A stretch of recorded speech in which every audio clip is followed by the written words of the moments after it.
अपराध की स्थिति रही है उसके बारे में आपको अवगत कराया गया। और आने वाले समय में जो हमारी प्राथमिकता हैं उनके बारे में आपको मैं बताना चाहूँगा कि महिला सुरक्षा माननीय मुख्यमंत्री जी की एक बड़ी प्राथमिकता रही है, तो उसको उसमें और अधिक कार्य करने की दृष्टि से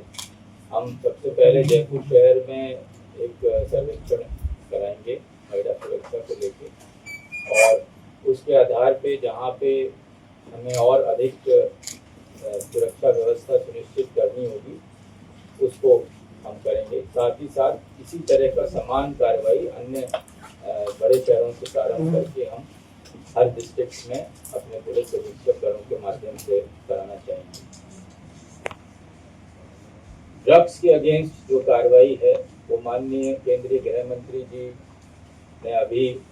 एनकॉर्ड की बैठक भी ली थी देश भर के सभी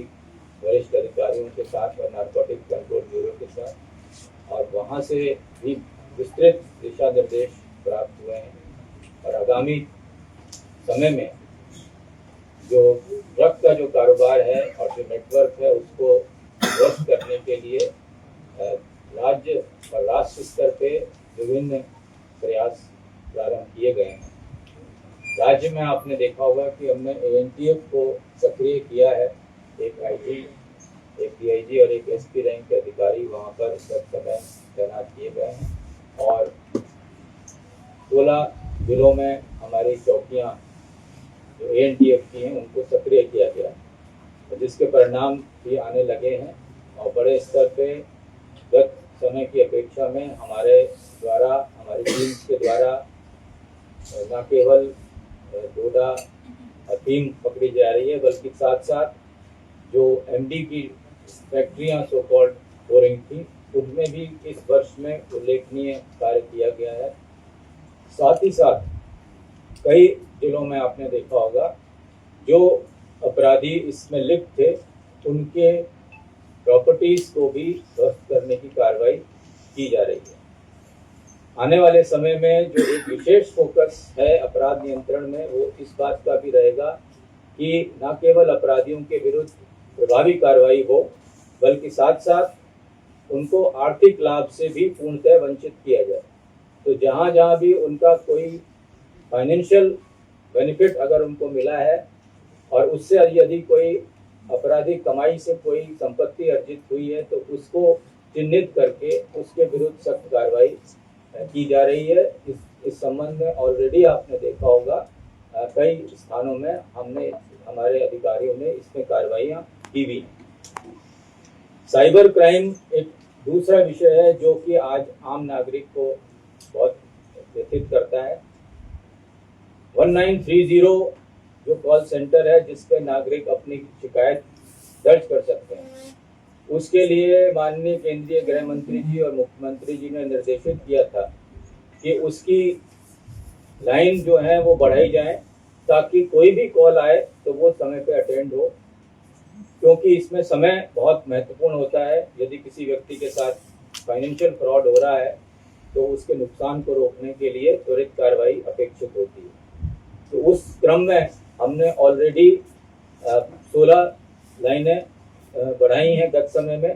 16 लाइनें हमने पिछले 3 हफ्तों में हमने इसमें वृद्धि करी है, और उसका एक नतीजा ये रहा है कि जो कॉल अटेंड करने का हमारा प्रतिशत था वो 90% से तो लगभग 100 के आसपास, यानी कि अब कोई भी कॉल आ रही है तो हम उसको समय पे अब हम अटेंड कर पा रहे हैं। साथ ही साथ बैंक अधिकारियों से समन्वय करके उनके नोडल ऑफिसर्स को भी हमने अपनी टीम के साथ जोड़ा है ताकि संबंधित बैंक में भी त्वरित रूप से सूचना जा सके, और जिसका भी अकाउंट में कोई ट्रांजैक्शन का मूवमेंट हो रहा था तो उसको समय रहते रुकवाया जा सके। तो 1930 को और मजबूत किया जा रहा है। माननीय मुख्यमंत्री जी ने इस वर्ष R4C की जो घोषणा की है उसको हम क्रियान्वित करने के लिए हमने कार्रवाई शुरू कर दी है। और जैसा कि आपको प्रेजेंटेशन में बताया कि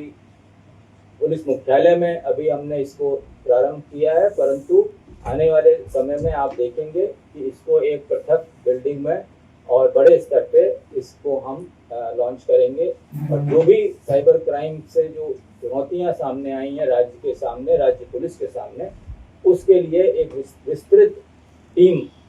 इसके लिए एक अलग से टीम तैयार की जा रही है जो कि उसको अच्छे तरीके से उसको डील कर सके। प्रशिक्षण भी एक अन्य महत्वपूर्ण पहलू है पुलिस का।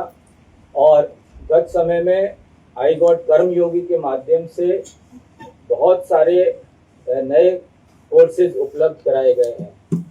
और ये ऑनलाइन कोर्सेज की विशेषता ये है कि इसके लिए पुलिस कर्मियों को अपना ड्यूटी स्थान से अलग जाके और कहीं अपने दूसरे स्थान अपनी ड्यूटी को छोड़ के ये नई चीज़ें सीखने के लिए कहीं बाहर नहीं जाना पड़ता। तो ये जो कोर्सेज हैं और ये जो आई गॉट कर्मयोगी प्लेटफॉर्म है, उसका भी विस्तृत इस्तेमाल हमारे अधिकारी कर्मचारियों द्वारा किया जा रहा है। और बड़ी बड़ी संख्या में इसमें लोगों ने न केवल रजिस्टर किया है बल्कि कोर्सेज को कंप्लीट भी किया है। और इस पर हमारा लगातार फोकस है कि जहां आवश्यक है वहां पे एकेडमी बेस्ड ट्रेनिंग हो, और जहां पे नहीं जा पा रहे हैं लोग, वो ऑनलाइन ट्रेनिंग कोर्सेज कंप्लीट करके अपनी स्किल्स को बढ़ा सकें। अब जो ट्रेनिंग कोर्सेज हो रहे हैं, आज ही हमने नए आरपीएस के बैच की ट्रेनिंग शुरू की है, उसमें भी परिवर्तन लाया गया है। एक मॉड्यूलर ट्रेनिंग की व्यवस्था की गई है। जो केंद्रीय गृह मंत्रालय ने जो नवीन सिलेबस तैयार किया था विस्तृत एफर्ट्स के साथ में, तो नया सिलेबस भी राजस्थान शायद पहला राज्य है जहाँ पे हमारे जो सीधे भर्ती के जो आरपीएस अधिकारी हैं उनको हम जो नवीन सिलेबस तैयार किया गया है उसके आधार पर ही अब हम ट्रेनिंग देंगे, जिसमें न केवल कुछ नए विषय शामिल किए गए हैं बल्कि साथ ही साथ ट्रेनिंग की पद्धति में भी बहुत बड़ा बदलाव किया जा रहा है। त्वरित न्याय मिले पब्लिक को, उसके लिए जो नवीन न्याय संहिताएं आई थी उसमें ये एक मुख्य पहलू था कि अनुसंधान समय सीमा में कंप्लीट हो, और कुछ अनुसंधान 60 दिवस में और कुछ केसेस में 90 दिवस में। तो आपने देखा होगा कि उसमें हमारे तरफ से लगातार ये प्रयास किया जा रहा है कि अधिक से अधिक केसों का जो डिस्पोजल फ्रॉम इन्वेस्टिगेशन हो, वो समयबद्ध तरीके से हो, और उसमें तेजी से इसकी प्रगति हुई है। और इसके लिए मैं अपने सभी अधिकारियों को और मेरे सभी अनुसंधान अधिकारियों को धन्यवाद देता हूं कि उन्होंने तत्परता से अनुसंधान करने का प्रक्रिया मजबूत की है और अपने कार्यशैली में नवीन जो डिजिटल एविडेंस हैं, ई साक्ष्य का इस्तेमाल करना, इसको बखूबी अपना ढाला है। और जिसका ये परिणाम है कि अब धीरे धीरे हमारा समयबद्ध तरीके से हम इनका डिस्पोजल इन्वेस्टिगेशन से कर पा रहे हैं। आने वाले समय में जब ये पूरी तरह से ये नवीन न्याय संहिताएं जुडिशरी में भी धीरे प्रभावी हो जाएंगी, तो आप देखेंगे कि मुकदमों का डिस्पोजल भी बहुत तेजी से सामने आने लगेगा।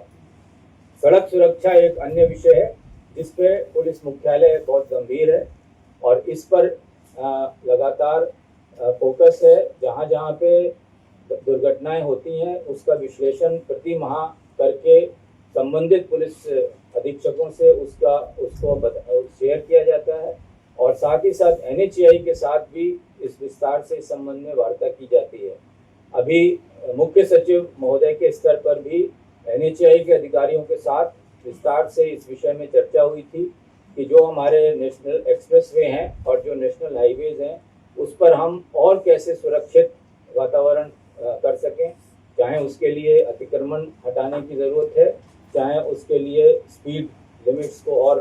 प्रभावी ढंग से उस पर नियंत्रण करने की ज़रूरत है, और जहाँ पे कैमरे एक्स्ट्रा लगाने की ज़रूरत है उसके लिए NHAI के साथ मिलके इसमें आगे आने वाले समय में और कार्रवाई की जा रही है।